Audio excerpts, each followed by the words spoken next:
अस्सलाम वालेकुम व्यूअर्स, मैं हूं Shakir Solanki. Viewers, breaking news दूं कि अपोजिशन जमातें वज़ीर आज़म इमरान खान के ख़िलाफ़ तहरीक अदम एतमाद की तैयारी कर रही हैं और खामोशी से ये काम जारी है अपोजिशन का। आज मुझे मेरे जो ज़राए हैं, बड़े क्रेडिबल ज़राए हैं। मैं इस तरह ख़बर कोशिश करता हूँ कि कोई ऐसी ख़बर न दूँ जो बाउंस हो जाए, गलत साबित हो। तो ये मैं आपको क्योंकि मैंने कड़ियों से फिर मिलाई हैं, तो मुझे समझ में आ रहा है कि कुछ हो रहा है अपोजिशन में। मुझे अपने ज़राए ने ये बताया है कि मौलाना फजल रहमान भी इस पर काम कर रहे थे पहले से ही, और बलूचिस्तान के हवाले से ख़ास तौर पर मौलाना ने काम किया है। कुछ लोगों की ड्यूटियां भी शायद लगाई थी, उन्होंने भी काम किया है। और एमक्यूएम के हवाले से कहा जा रहा है कि उनको भी ख्वाजा आसिफ के ज़रिए ये मेरी इतलात ये हैं कि उनके साथ भी मामलात डिस्कस किए जा रहे हैं या तय हुए हैं या होने के करीब हैं।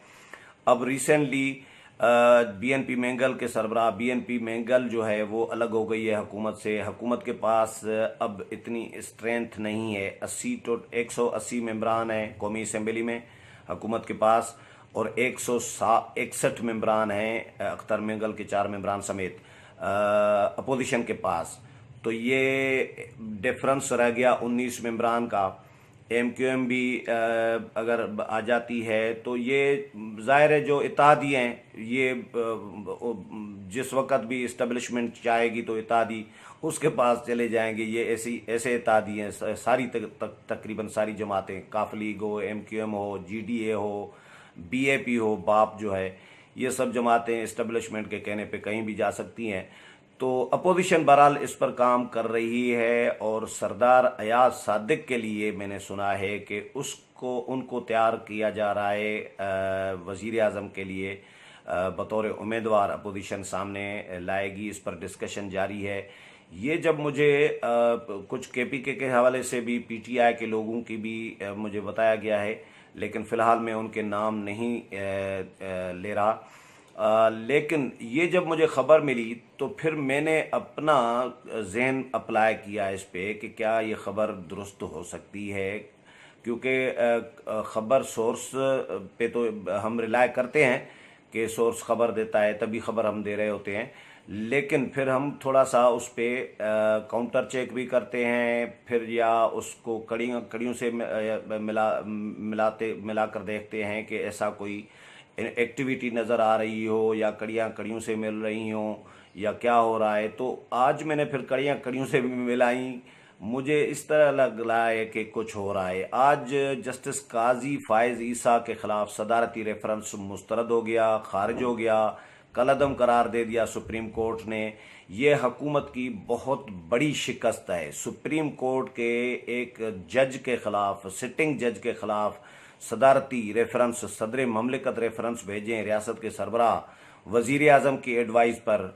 अब आप सोच सकते हैं, यानी वज़ीर आज़म का भी एडवाइस भी सुप्रीम कोर्ट ने रिजेक्ट कर दी, और सदर ममलिकत का फ़ैसला रेफरेंस भेजने का वो भी सुप्रीम कोर्ट ने रिजेक्ट कर दिया। तो ये हुकूमत के लिए बहुत बड़ी शिकस्त है, नाकामी है। इसके बाद हुकूमत को, वज़ीर आज़म को इक़्तिदार में वैसे रहने का हक़ नहीं बनता अखलाकी तौर पर, उसूली तौर पर। तो आज अपोजिशन जमातों ने आज इस फैसले के बाद आपस में राब्ते किए हैं। मैं हैरान रह गया। मरियम औरंगज़ेब ने नून लीग के अपना एक बयान जारी किया है नून लीग के बीट रिपोर्टर्स के लिए।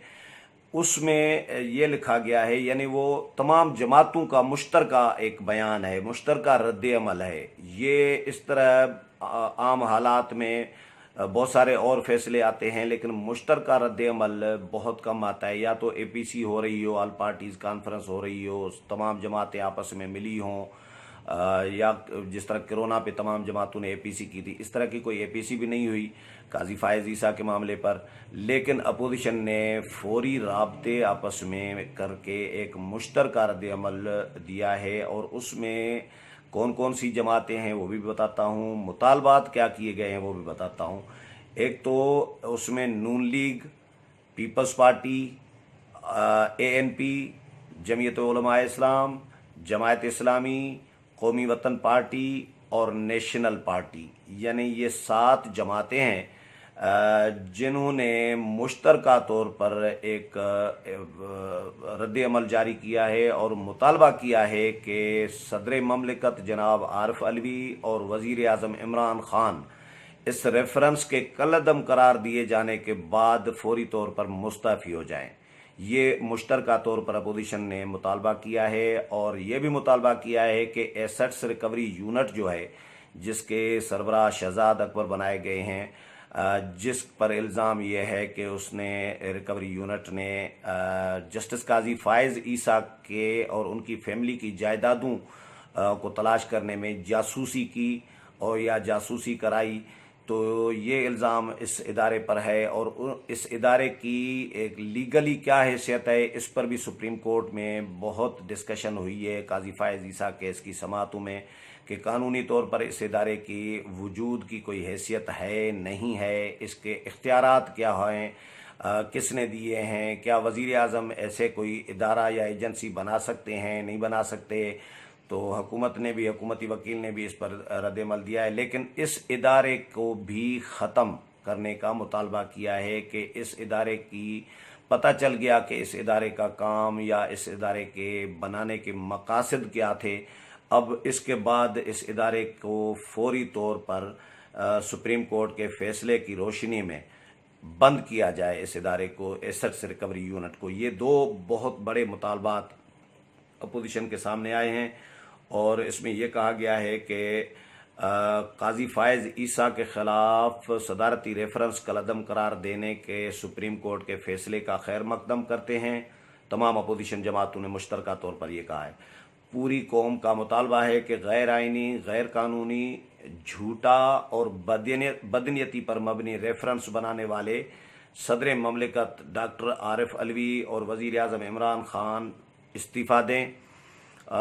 एसेट्स रिकवरी यूनिट की हकीकत कौम के सामने आ चुकी है। सुप्रीम कोर्ट के फैसले की रोशनी में उसे फिलफौर बंद किया जाए।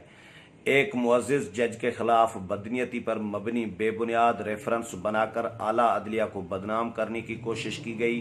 रेफरेंस दरअसल आला अदलिया को बाजू मरोड़ने और उसे दबाव में लाने की मज़मूम कोशिश थी। अपने फैसले के ज़रिए दस्तूर और कानून की हुक्मरानी की सरबुलंदी और उसकी हिफाजत पर अदलिया को खराज तहसीन पेश करते हैं। मुल्क भर के वकला बिरादरी को मुबारकबाद पेश करते हैं। उनके इत्तेहाद और अज़्म के सामने फस्ताई सोच ढेर हो गई। पाकिस्तान बार कौंसिल सूबाई बार काउंसिल्स को उनके शानदार किरदार पर खराज तहसीन पेश करते हैं।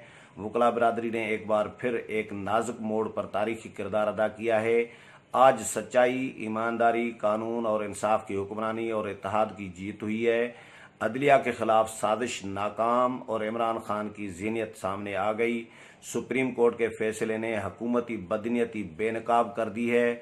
मौजूदा हुकूमत की नाकामियों की तवील फहरिस्त में आज एक और इजाफा हो गया है। ये अपोजिशन जमातों का मुश्तरका रद्द-ए-अमल है जो जारी किया गया है। तो ये रद्द-ए-अमल, इसमें मुतालबा वज़ीर आज़म इस्तीफ़ा दें फौरी तौर पर, और फिर मुश्तरका ये रद्द-ए-अमल यानी अलग अलग जमात का भी नहीं है। तो ये अपोजिशन की आपस में कोऑर्डिनेशन ज़ाहिर कर रहा है कि अपोजिशन आपस में कोऑर्डिनेशन में है, कोई रवाबित इनके चल रहे हैं। बज़ाहिर इस बयान में ये कहीं नहीं लिखा गया कि किसने किससे रब्ता किया, कैसे कोऑर्डिनेट हुआ, किसने किया, लेकिन मैंने अपने तौर पर पता किया कि किसने किसके साथ रब्ता किया है। और ये भी इस बात की गमाजी कर रहा है, ज़ाहिर कर रहा है कि अपोजिशन ने आपस में रब्ते किए हैं। तो आपस में बहुत सारे बैकग्राउंड में बहुत कुछ चल रहा है अपोजिशन के पास। और एक और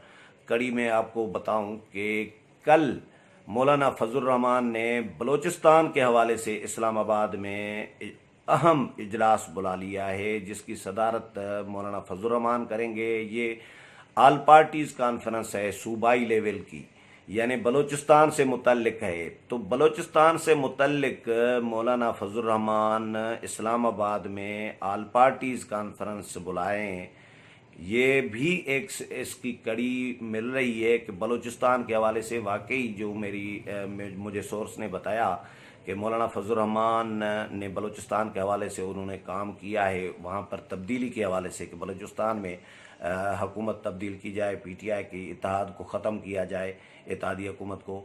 تو یہ بھی اس سلسلے کی یعنی کڑی ہے کہ بلوچستان پر مولانا کل پھر اے پی سی بھی انہوں نے بلا لی ہے.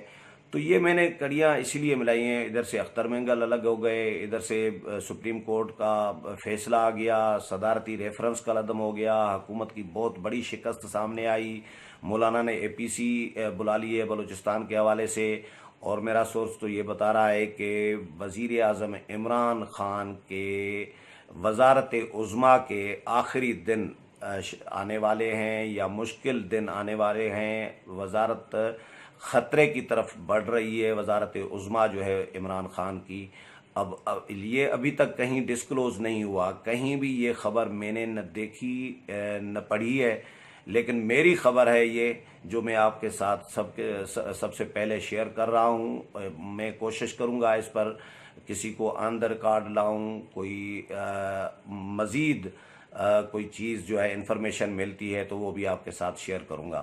امید ہے پروگرام پسند آیا ہوگا، اگلے پروگرام میں پھر ملاقات ہوگی، تب تک اجازت چاہتا ہوں. اللہ حافظ.